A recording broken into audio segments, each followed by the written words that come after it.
গণতন্ত্র হচ্ছে গোলাম তৈরির কারখানা। কেন গণতন্ত্র গোলাম তৈরির কারখানা?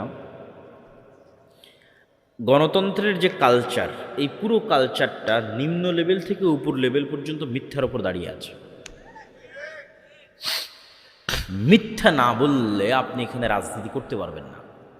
আপনি নিশ্চিত থাকেন নির্বাচন কমিশনে যত এমপি পদপ্রার্থী হলফনামা জমা দিয়েছে তার শতভাগই বলা উচিত, এমনি একটু ইল্লামান রাহিমা রব্বে, এই জন্য 99% বলছি, 99% হলফনামায় মিথ্যা।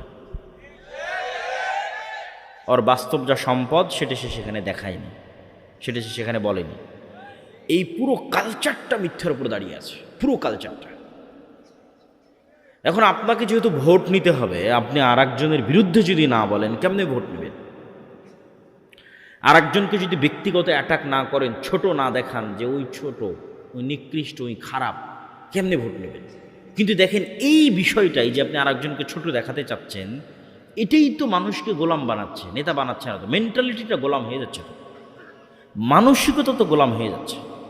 একজন নেতা কিভাবে এরকম হতে পারে? মানে একজন নেতা কিভাবে তার দেশের জনগণের মধ্যে বিভাজন তৈরি করতে পারে?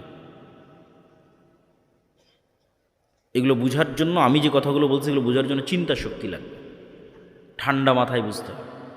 মুহাম্মদ সাল্লাল্লাহু আলাইহি ওয়াসাল্লাম হুনাইনের যুদ্ধে অনেক গনিমতের মাল পেয়েছিলেন। এই গনিমতের মাল, হুনাইনের যুদ্ধটা হয়েছিল কিন্তু মক্কা বিজয়ের পর।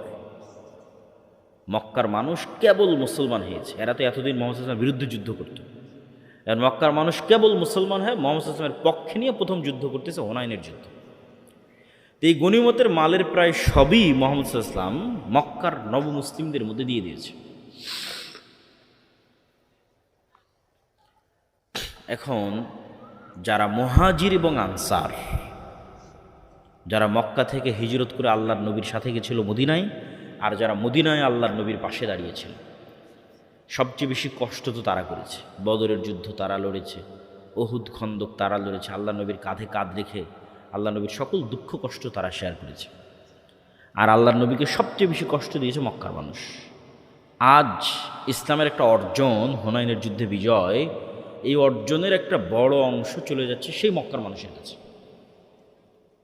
আর বঞ্চিত হচ্ছে মুহাজির এবং আনসারেরা। তো ওই যে আব্দুর রহিম বলছিল না শয়তানের কথা, শয়তান তো সুযোগ পেয়ে গেছে যে এখানে তো বিভেদ তৈরি করা যায়, চমৎকার একটা সুযোগ। শয়তান তখন মুহাজির এবং আনসারদের অন্তরে দিয়ে দিল যে তোমাদের শুধু ব্যবহার করা হলো, কাজের বেলা দেওয়া হলো